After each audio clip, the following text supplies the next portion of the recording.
तुमचं आमचं हक्काचं न्यूज चॅनल म्हणजे विश्व विशाल न्यूज चॅनल। आजच चॅनलला लाईक करा, शेअर करा आणि सबस्क्राईब करा। या कार्यक्रमाचे प्रायोजक आहेत Kasturi beauty parlour and training centre, Samarth Nagar, Karanjkar hospital जवळ, धाराशिव। संपर्क क्रमांक 860084 1161। Kasturi beauty parlour and training centre मध्ये प्रवेश देणे सुरू आहे। आजच आपला प्रवेश निश्चित करा व आपलं भविष्य उज्ज्वल करा। नंतर मी अध्यात्माकडे वळाले आणि यातूनच मला जीवनाचा अर्थ पण कळाला। स्वतःवर प्रेम करावे हे मी प्रत्येकाला सांगेन। फॅशन शो वगैरे यामध्ये पण मी पार्टिसिपेट केलेला आहे। ते अवॉर्ड पुरस्कार पण भेटलेले आहेत।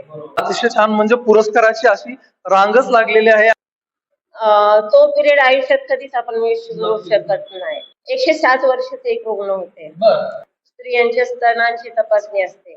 एक कंडिशन अशी होती की मी म्हणजे माझ्या जागी दुसरी कोणी असली असती तर स्वतःला संपवलं असतं। ते खूप हार्ड वर्क केलेलं। एमडी ला असताना 86 तास मी काम केलेलं आहे। Healthy life, happy life. पूर्ण आयुष्य तुम्ही दुर्गेचं रूप घेऊन राहायला पाहिजे। नवदुर्गा जे आहे ते 9 दिवस न तुम्ही साजरा करता पूर्ण आयुष्य तुम्ही दुर्गेचं रूप घेऊन राहायला पाहिजे। तुम्ही महाकालीचं रूप त्यावेळेस घ्यायला पाहिजे आणि महिषासुराचा नाश केला पाहिजे। तुम्ही घरी आईचा, बहिणीचा ज्याप्रमाणे रिस्पेक्ट करता त्याप्रमाणे प्रत्येक मुलीचा रिस्पेक्ट तुम्ही केला पाहिजे। किंवा तुमचे स्वतःची जी मिसेस असेल तिच्याकडे कुणी वाईट नजरेनं पाहिलं तर तुम्हाला ते खपणार नाही। अशाच मुलाखती पाहत राहणार आहोत। त्यासाठी सर्वात महत्वाचं म्हणजे तुम्ही अजूनही विश्व विशाल न्यूजला सबस्क्राईब केलेलं नाहीये तर आताच विश्व विशाल न्यूजला सबस्क्राईब करून बेल आयकॉनला क्लिक करा। बेल आयकॉनला क्लिक केल्यामुळे तुम्हाला नोटिफिकेशन मिळेल व विश्व विशाल न्यूजचे सर्व व्हिडिओ तुम्हाला पाहता येतील। आणि तुम्ही जर हा व्हिडिओ फेसबुक पेजला पाहत असाल तर विश्व विशाल न्यूजचं फेसबुक पेज देखील नक्की फॉलो करा। नमस्कार आणि स्वागत आहे आपल्या सर्वांचं विश्व विशाल न्यूज मध्ये। नवदुर्गा विशेष मालिकेमध्ये आपल्या सर्वांचं परत एकदा स्वागत करतो। खरं तर विश्व विशाल न्यूजच्या माध्यमातून आपण दरवर्षीच नवदुर्गा विशेष मालिका सुरू करतो आणि याच्यामध्ये आपण उत्तुंग यश गाठलेल्या महिलांच्या मुलाखती घेत असतो। आज देखील आपल्या बरोबर असंच एक अष्टपैलू व्यक्तिमत्व असणार आहे आणि ही मुलाखत खरंच खूप छान होणार आहे। तर ही मुलाखत तुम्ही संपूर्ण पहा आणि त्याआधी विश्व विशाल न्यूजला सबस्क्राईब करून बेल आयकॉनला नक्की क्लिक करा। त्याचबरोबर तुम्ही जर हा व्हिडिओ फेसबुक पेजला पाहत असाल तर विश्व विशाल न्यूजचं फेसबुक पेज देखील नक्की फॉलो करा। आपण सुरुवात करूयात मुलाखतीला। मॅडम, तुमचं विश्व विशाल न्यूज मध्ये खूप खूप स्वागत आहे। थँक्यू। आणि सगळ्यात महत्वाचं म्हणजे तुम्हाला नवरात्र उत्सवाच्या खूप खूप शुभेच्छा आहेत। थँक्यू। माझ्याही सर्व प्रेक्षकांना नवरात्राविषयी खूप खूप शुभेच्छा आहेत आणि आपण सर्वांनी नवरात्र उत्सवात खूप खूप भक्तिभावाने पूजा करावी ही अपेक्षा करते। नक्कीच। मॅडम, तुमच्याविषयी जाणून घ्यायला आम्हाला नक्कीच आवडेल। तुमची ओळख आपल्या प्रेक्षकांसाठी नक्कीच करून द्या। मी डॉक्टर चंचल बोडके। मी वैद्यकीय अधिकारी वर्ग 1 या पदावर जिल्हा रुग्णालय धाराशिव येथे कार्यरत आहे आणि धाराशिव येथे माझे स्वतःचे शिवानी डायग्नोस्टिक सेंटर हे सोनोग्राफी सेंटर पण येथे आहे आणि या ठिकाणी मी रेडिओलॉजिस्ट म्हणून काम करते। मॅडम, तुम्ही वैद्यकीय क्षेत्रामध्ये कार्यरत आहात आणि चांगल्या पद्धतीने तुमचं काम सुरू आहे। तुमचं थोडंसं बालपणाविषयी आम्हाला नक्कीच जाणून घ्यायला आवडेल। तुमचं बालपण कसं होतं आणि तुम्हाला वैद्यकीय क्षेत्राकडे कधी वळावं असं वाटलं, आपण काय सांगाल? मी प्रॉपर माझं बालपण हे लातूर येथे गेलेलं आहे आणि घरामध्ये शिक्षणाचे वातावरण होते। आई माझी शिक्षिका होती, आदर्श शिक्षिका होती। वडील वकील होते आणि ते पण दलित मित्र होते। त्यामुळे घरामध्ये असं सामाजिक वातावरण आणि शिक्षणाचं वातावरण नेहमी राहिलेलं आहे। आमचं घराणे हे आंबेडकरवादी विचारांनी आम्ही पुढे आलेलो आहोत पूर्ण घरानं। त्यामुळे आम्हाला शिक्षणाची खूप आवड होती आणि त्यानंतर माझे शिक्षण 12वी पर्यंत देशी केंद्र हायस्कूल शाळेमध्ये आणि शाहू कॉलेजमध्ये माझे कॉलेजचे जीवन गेले। त्यानंतर माझे MBBS साठी शासकीय वैद्यकीय महाविद्यालय अंबाजोगाई येथे माझं ऍडमिशन झालं. MBBS तिथं कम्प्लीट केलं आणि त्यानंतर मी 8 वर्ष जवळजवळ आदिवासी भागामध्ये इन सर्व्हिस मी वैद्यकीय अधिकारी म्हणून नाशिक, जळगाव जिल्ह्यामध्ये वैद्यकीय अधिकारी म्हणून काम केलं आणि त्यानंतर माझी इन सर्व्हिस पदव्युत्तर अभ्यासक्रमासाठी निवड झाली. परीक्षा दिलेली होती, त्यात निवड झाली. त्यात मला रेडिओलॉजिस्ट हे विषय भेटला आणि रेडिओलॉजीसाठी माझा नंबर हा शासकीय वैद्यकीय महाविद्यालय औरंगाबाद घाटी हॉस्पिटल येथे लागला. तिथे मी माझे MD रेडिओलॉजीचे शिक्षण पूर्ण केले आणि त्यानंतर मी 2007 पासून धाराशिव येथे ॲज अ रेडिओलॉजिस्ट म्हणून सिव्हिल हॉस्पिटल धाराशिव येथे कार्यरत होते. त्यानंतर माझं ट्रान्सफर हे तुळजापूर येथे मेडिकल सुपरिटेंडेंट म्हणून झाली. तिथे मी कोरोनाच्या काळामध्ये चांगले काम केले 4 वर्ष. त्यानंतर मी ॲज अ वैद्यकीय अधिकारी वर्ग 1 या पदावर सध्या ट्रेनिंग सेंटर धाराशिव येथे कार्यरत आहे. नक्कीच, खरं तर तुमचा प्रवास हा अतिशय छान आहे. तुम्हाला म्हणजे बालपणापासूनच एक सुसंस्कृत असं घराण्यामधनं तुम्ही आलेला आहात आणि एक उच्च पदावरती आज कार्यरत आहात. तर मॅडम, मला हा प्रश्न तुम्हाला विचारायला आवडेल की वैद्यकीय क्षेत्र म्हटलं की व्यक्तिमत्व थोडंसं शांत, संयमी आणि आपल्या त्या क्षेत्रामध्येच कार्यरत असं दिसतं. तुम्हाला याच्या व्यतिरिक्त काय आवडी निवडी आहेत का? तुम्ही काय छंद वगैरे जोपासता का? हो, वैद्यकीय काम करत असताना आपण आपली सेवा 100% तर रुग्णांना देतोच, पण माझं त्यानंतर मी अध्यात्माकडे वळाले आणि त्यामध्ये मी योगा करते, मेडिटेशन करते आणि यातूनच मला जीवनाचा अर्थ पण कळाला. आणि आपण जर स्वतः खुश राहिले, आनंदी राहिले, तर आपण दुसऱ्यांनाही आनंद देऊ शकतो आणि आपली वर्किंग कॅपॅसिटी ही त्यामुळं 100% वाढते, सुधारते. त्यामुळे स्वतः खुश राहण्यासाठी तुम्ही मेडिटेशन, योगा केले पाहिजे आणि आपल्या आवडतीचे छंद पण जोपासले पाहिजे. नक्की जोपासले पाहिजे. मग तुम्ही तुमचे छंद कसे जोपासता आणि काय काय छंद आहेत तुम्हाला? मी योगा करते, मेडिटेशन करते, वर्कआउट करते. स्वतःवर प्रेम करावे हे मी प्रत्येकाला सांगेन आणि त्यासाठी स्वतःचं दिसणं, हेल्थ चांगला असणं आणि तुमच्यामध्ये जे सुप्त गुण आहेत त्यांनाही तुम्ही वाव दिला पाहिजे. ह्या प्रत्येक स्त्रीने केलेलं पाहिजे आपल्या आयुष्यामध्ये एकदा तरी, कारण आयुष्य एकदाच असतं आणि ते आपल्या इच्छा त्या आपण कुठेतरी पूर्ण केल्या पाहिजेत. त्यासाठी मग मी जिमला जाते आणि त्यानंतर माझं फॅशन शो वगैरे यामध्ये पण मी पार्टिसिपेट केलेला आहे आणि त्यामध्ये पण मला खूप छान म्हणजे प्रतिसाद मिळालेला आहे. त्यामध्ये अवॉर्ड, पुरस्कार पण भेटलेले आहेत. तुम्ही पुरस्काराच्या संदर्भामध्ये बोललात. तुमची वैद्यकीय सेवा खूप झालेली आहे. तुम्ही कोरोनाच्या काळामध्ये, खरं सांगायला गेलं तर कोरोनाच्या काळामध्ये यांनी धाराशिव जिल्ह्यातील तुळजापूर तालुक्यामध्ये तुळजापूर उपजिल्हा रुग्णालयामध्ये अतिशय उत्तम असं काम केलेलं आहे आणि त्यांना अनेक सामाजिक संस्था असतील, शासन असेल आणि सगळ्यांनी दखल घेतलेली आहे. मॅडम, तुम्हाला आजपर्यंत कुठल्या कुठल्या पुरस्काराने सन्मानित करण्यात आलेलं आहे? आपण काय सांगाल त्याबद्दल? मला सुरुवातीपासूनच सामाजिक कार्य करण्याची आवड आहे. रुग्ण सेवा तर आपली आहेच, पण सामाजिक सेवा करण्याची पण आवड आहे. त्या निमित्ताने मला 2016 मध्ये पुणे येथे सिंधुताई सपकाळ यांच्या हस्ते हिरकणी पुरस्कार गौरवण्यात आलेले होते. त्यानंतर कोविडमध्ये चांगले काम केले त्याबद्दल मला आपले जिल्हाधिकारी दीपा मुधोळ मॅडम यांनी सुद्धा कोरोना योद्धा म्हणून या पुरस्काराने सन्मानित केलेले होते. नवरात्र उत्सवामध्ये, आरळी महोत्सवामध्ये पण मला हिरकणी पुरस्काराने सन्मानित केलेले होते. रमाई फाउंडेशन कडून रमाई पुरस्काराने सन्मानित केलेले आहे. तसेच महाराष्ट्र मेडिक्वीन भारत इंटरनॅशनल ही एक फक्त लेडीज डॉक्टरांसाठी एक संस्था आहे. त्या संस्थेमध्ये पण मी एक ब्युटी पेजंट होतं, त्यात भाग घेतलेले होते. मग कामाचे माझे स्वरूप, माझं पूर्ण जीवनातले त्यांनी सर्व अवलोकन करून मला मिसेस इन्स्पिरेशनल या पुरस्काराने गौरवण्यात आलेले होते. आणि माझ्या रेडिओलॉजीच्या कामाबद्दल मला बेस्ट रेडिओलॉजिस्ट या पुरस्काराने सन्मानित करण्यात आलेले होते.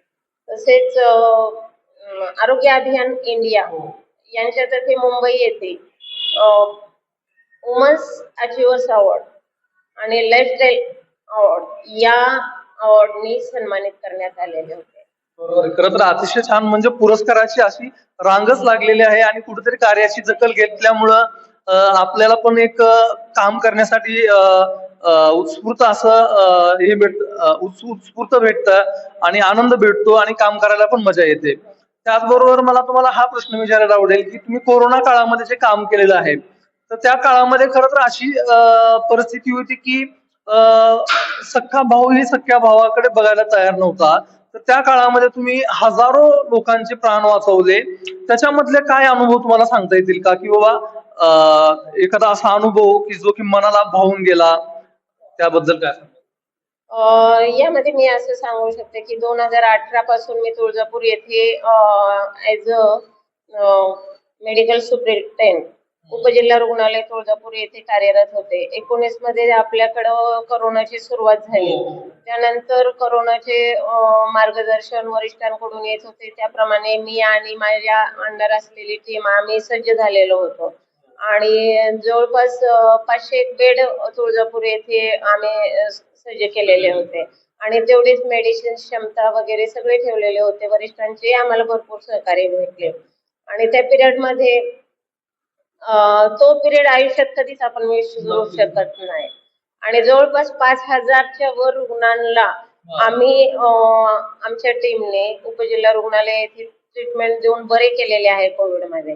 आणि जीवनामधली खूपच मोठी मला एक शिदोरी रुग्णांसाठी काम केलेली भेटलेली आहे आणि या पिरियड मध्ये मला सांगायला आवडेल की 107 वर्षाचे एक रुग्ण होते. हा, ते खूपच म्हणजे एकदम त्यांचा ऑक्सिजन लेवल लो झालेलं होतं आणि त्यांनाही आम्ही रिकव्हर करून घरी पाठवलेलं होतं. खरं तर मॅडम, तुम्ही कोरोना काळ असेल किंवा वैद्यकीय क्षेत्रामध्ये अतिशय छान असं कार्य केलेलं आहे आणि त्याची दखल देखील घेतलेली गेलेली आहे. याचबरोबर तुम्ही वैद्यकीय क्षेत्राबरोबर सामाजिक कार्यामध्ये पण सक्रिय असता. तर काय वेगळं असं सामाजिक कार्य आपल्या हातून घडलेलं आहे आणि भविष्यामध्ये काय करण्याचा मानस आहे का? सामाजिक कार्य म्हटलं तर मी फक्त अशी मदत पाहिजे तिथे करत असते. जे सामूहिक विवाह असेल किंवा बालविवाह रोखणे असेल किंवा एखाद्या ठिकाणी महिलांचं कोणता प्रोग्राम चालला तिथे जाऊन त्यांना उपदेश करणे, महिलांच्या हेल्थ बाबत जागरूकता करणे, जागतिक लोकसंख्या वाढीच्या आळाबाबत जागरूकता करणे, एड्स किंवा टीबी हे रोखण्याबाबत जागरूकता करणे, अशा विविध वेगवेगळ्या प्रोग्राम मध्ये मी मार्गदर्शन करत असते. तसेच खेळ पैठणीचा किंवा लोकमत सखी मंचचे काही प्रोग्राम असतील तेथेही मी माझे योगदान देत असते आणि महिलांसाठी मार्गदर्शन करत असते. तसेच मी रोटरी क्लब धाराशिवला पण 2023-24 मध्ये बोर्ड मेंबर होते. त्यामध्ये पण आम्ही भरपूर काम केलेले आहे आणि वृक्षारोपण करणे तसेच महिलांसाठी वेगवेगळे आरोग्य शिबिर घेतलेले आहेत. आणि मी दरवर्षी वुमन्स डेच्या दिवशी मी महिलांसाठी माझ्या सेंटरवर शिवानी डायग्नोस्टिक सेंटर येथे मॅमोग्राफी सोनोमॅमोग्राफी ही ज्या स्त्रियांच्या स्तनांची तपासणी असते, ती कॅन्सर साठी स्क्रीनिंग टेस्ट असते, तर ती माझ्या सोनोग्राफी सेंटर येथे 1 महिन्यासाठी मी सर्व महिलांसाठी अर्ध्या रकमेमध्ये फीस मध्ये ते करून देत असते. हे एक करते. आणि स्टॉप कॅन्सर मिशन ही एक नागपूरची NGO आहे, तर कॅन्सर रोखण्यासाठी ते काम करत आहेत. तर त्यांच्यासोबत मीही काही कॅन्सरची स्क्रीनिंग असेल, पोटांची सोनोग्राफी काही असेल, ब्रेस्टची सोनोग्राफी असेल, त्यासाठी मी त्यांना सहकार्य करत असते. नक्कीच, अतिशय छान खरं तर तुमचं कार्य चालू आहे. मॅडम, मला तुम्हाला थोडासा वेगळा प्रश्न विचारावा असा वाटतोय की आज आपण नवदुर्गा विशेष मालिका मध्ये आज तुमची मुलाखत घेतोय आणि या अनुषंगाने मला तुम्हाला असा प्रश्न विचारावासा वाटतोय की स्त्री खरंच सक्षम झालेली आहे का आणि स्त्रीला आता पण पूर्णपणे स्वातंत्र्य आहे का याबद्दल आपल्याला काय वाटतं का की स्त्री अजूनही कुठंतरी दडपणाखालीच आहे आणि ती पूर्णपणे स्वतंत्रपणे वावरत नाही असं वाटतं का आपल्याला? हे पहा, कोणत्याही स्त्री असो किंवा पुरुष असो, आज समाजामध्ये हेच बोलले जाते की खांद्याला खांदा लावून काम करतात म्हणून. पण मला असं वाटतं की स्त्रियांना सक्षम होण्यासाठी शिक्षणाची फार गरज आहे आणि त्या सक्षम झाल्या तर त्यांच्या घरातील जी पुढची पिढी आहे तर त्यांनाही योग्य असे संस्कार ते देऊ शकतात आणि त्यामुळे मग मला असं वाटते की आजच्या घडीला स्त्रियांनी शिक्षण घेणे हे फार गरजेचे आहे आणि स्वतःसाठी आयुष्य तर जगलंच पाहिजे थोडं तरी, हे पण गरजेचं आहे. पण काही ठिकाणी होतं, काही ठिकाणी होत नाही. ते त्यांनी हे केलं पाहिजे. खरं तर विश्व विशाल न्यूज बरोबर अतिशय छान अशा गप्पा चंचलजी मॅडम करत आहेत आणि मॅडम खरं तर तुम्ही एवढ्या छान अशा गप्पा मारत आहात त्याबद्दल खरं तर विश्व विशाल न्यूजची टीम आभारी आहे. पण मला एक प्रश्न असा पण विचारावासा वाटतो की तुम्ही तुमच्या फॅमिली बद्दल काय सांगाल? तुमची मुलं काय करतात आणि ते सध्या कुठं असतात वगैरे काय? मला सांगायला आनंद होतो की मला एकच मुलगी आहे. आज समाजामध्ये मुलगा मुलगी हे जो भेदभाव होतो तर यामध्ये मला समाजाला हे सांगायचंय, मुलगा आणि मुलगी हे तुमच्या सारखेच आहेत आणि त्यांना सेम शिक्षण द्या, सेम विचार ठेवा. मला एकच मुलगी आहे आणि माझी मुलगी इंटेरियर डिझायनर आहे. पुण्याला तिची फर्म आहे, ते पुण्यालाच काम करत असते. मला एक थोडस कुतूहल वाटतं इथं, तुम्ही वैद्यकीय क्षेत्रामध्ये कार्यरत आहात आणि त्यांनी इंजिनियर या क्षेत्रामध्ये कार्यरत आहात. आता विषय काय होतो माहितीये का, कुठलाही पालक असला म्हणजे डॉक्टर असतील तर त्यांना वाटतं की आपल्या मुलानं मुलीनं डॉक्टर व्हावं, इंजिनियर असतील तर इंजिनियर व्हावं, प्रशासकीय अधिकारी असतील तर प्रशासनात जावं. पण तुमच्याकडे थोडंसं वेगळं दिसतं की तुम्ही एक वैद्यकीय क्षेत्रामध्ये कार्यरत असताना मुलगी मात्र इंजिनियर या क्षेत्रामध्ये कार्यरत आहात. तर हे कसं काय? ऍक्च्युअली माझी खूप इच्छा होती की तिने डॉक्टरच बनावं. 10वी झाल्यानंतर 11वीला मी तिला पहिले 6 महिने खूप फोर्स केला की तू बायोलॉजी ग्रुप घे, आपण म्हणजे तू MBBS कर, डॉक्टरची लाईफ चांगली असते. पण तिची इच्छा नव्हती. तिने माझं धावपळीचं लाईफ पाहिलेलं, टेन्शनचं लाईफ पाहिलेलं आणि खूप वर्क वगैरे खूप हार्ड वर्क केलेलं. MD ला असताना 86 तास मी काम केलेलं आहे. ह्या सगळ्या गोष्टी तिने पाहिलेल्या आहे. त्यामुळे तिची इंटरेस्ट ही सुरुवातीपासूनच तिचं इंटेरियर डिझायनर मध्येच होतं. त्यामुळे तिच्या इच्छेसाठी मी माझी इच्छा मारली आणि तिच्या मनाप्रमाणे तिला इंटेरियर डिझायनर या क्षेत्रात काम करण्यास तिला सपोर्ट केला आणि मला आनंद होतो की ती या क्षेत्रामध्ये आता कॉन्फिडंट झालेली आहे आणि आपले काम पुणे सारख्या शहरामध्ये व्यवस्थित करत आहे. माझं इतर पालकांनाही हेच सांगणं आहे की मुलांना हे करा ते करा थोपवू नका. त्यांच्या इंटरेस्ट मध्ये आपण सपोर्ट केला पाहिजे, तर ते नेहमीच पुढे जातील आयुष्यात. म्हणजे याच्यामधलं सांगण्याचं तात्पर्य हे आहे की मुलांच्या आवडीनिवडी जपा, तुम्ही त्यांच्यावरती स्वतःची मतं लादू नका, हे आपल्याला सांगायचं एक आहे. खूप खूप छान असा संदेशातून जातोय. आणि मी माझ्या याच्यावरून पण समाजाला हे सांगू शकते, मी रेडिओलॉजिस्ट आहे, मला एकच मुलगी आहे. तर हे गर्भलिंग निदान वगैरे असं काही करायचं नसतं. मुलाला आणि मुलीला सगळं सारखे विचार ठेवा. मुली तुमचं नाव निश्चितच उज्ज्वलच करतील. खर तर स्त्री एक म्हणजे स्त्री जी आहे ती प्रत्येक स्त्रीमध्ये एक देवीचं रूप असतं आणि खर तर त्या देवीला नकार देणं म्हणजे खरं तर पाप म्हटलं तरी हरकत नाहीये. ऍज अ रेडिओलॉजिस्ट मी सर्व जनतेला तेच मी सांगेल की गर्भलिंग निदान करू नका. कोणी करत असेल तरी मुलींना आणि मुलांना समान दर्जा द्या, शिकवा आणि त्यांना स्वतःच्या पायावर उभा केलं तर समाज नेहमीच पुढेच जाईल. मला तुम्हाला थोडासा वेगळा प्रश्न विचारावा असं वाटतोय.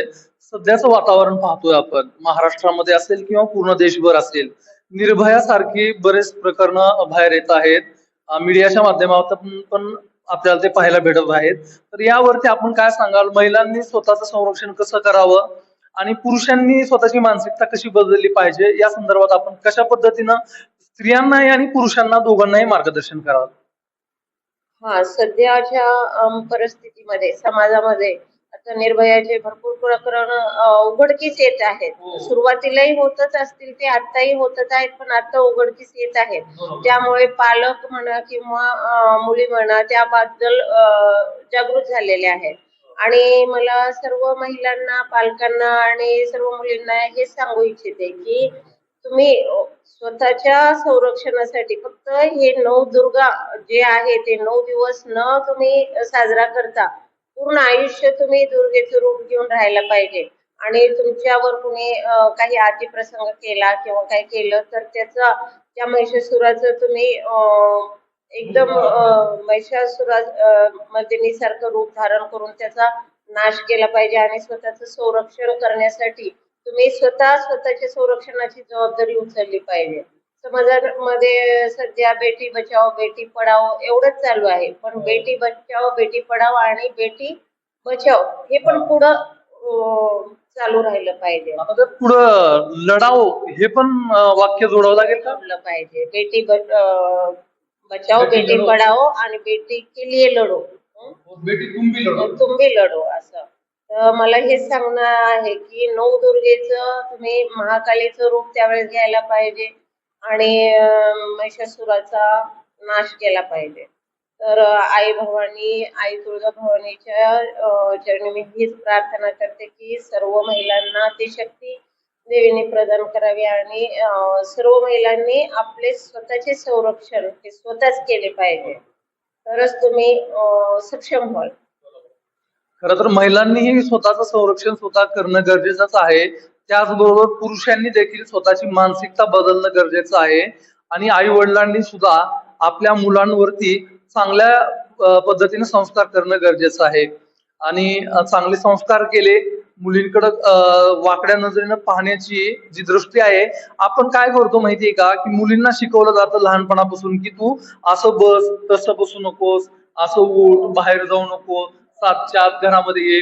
पण हीच शिकवण जर मुलांना देणे पण तितकंच आवश्यक आहे असं आपल्याला वाटतं. हो, आपल्याला लहानपणापासूनच मुलांवर जे संस्कार आहेत, मुलींवर संस्कार आपण देतो. तू बाहेर नाही गेलं पाहिजे, 7च्या आत घरात आलं पाहिजे, तू फिरलं नाही पाहिजे, असे कपडे घातले नाही पाहिजे, तसे कपडे नाही घातलेले पाहिजे. पण हे बंधन मुलीवर दिले जातात. पण मुलांनाही ते संस्कार दिलं पाहिजे की प्रत्येक मुलगी हिचा रिस्पेक्ट केला पाहिजे. तुम्ही घरी आईचा, बहिणीचा ज्याप्रमाणे रिस्पेक्ट करता त्याप्रमाणे प्रत्येक मुलीचा रिस्पेक्ट तुम्ही केला पाहिजे. किंवा तुमचे स्वतःची जी मिसेस असेल तिच्याकडं कुणी वाईट नजरेनं पाहिलं तर तुम्हाला ते खपणार नाही. तर तीच मानसिकता प्रत्येक स्त्रीबद्दल तुमच्या मनामध्ये असायला पाहिजे असं मला वाटतं. आणि मुलांवर चांगले संस्कार होणं हे फार गरजेचे आहे. खरं तर मुलांवर सुद्धा संस्कार चांगलं होणं गरजेचं आहे. आणि मुलींवरच बंधनं न लादता मुलाला जर सुसंस्कृत केलं तर निर्भयासारखी प्रकरणं नक्कीच घडणार नाहीत असं आपण म्हणू शकतो. हो, बरोबर आहे. मला आणखी एक प्रश्न विचारावासा वाटतोय की तुमचा जो प्रवास आहे, अगदी आपण आता लहानपणापासूनचा आजपर्यंतचा प्रवास पाहिलेला आहे, या प्रवासामध्ये तुम्हाला कधी काही अडचणी आल्या का? आणि असं कधी वाटलं का की बाबा आता आपण खूप निराश झालेलो आहोत आणि आता काही खरं नाही बाबा, आणि आता आयुष्यामध्ये सगळं संपलेलं आहे आणि डोळ्यासमोर पूर्ण अंधार आहे, असं कधी जाणवलं का? आणि जाणवलं असेल तर त्यावर तुम्ही कशा पद्धतीने मात केली? हे आयुष्यामध्ये प्रत्येकाच्या सुखदुःखाचे क्षण तर येतच असतात. माझ्याही आयुष्यात खूपच दुःखाचे आणि निराशाचे क्षण येऊन गेलेले आहेत.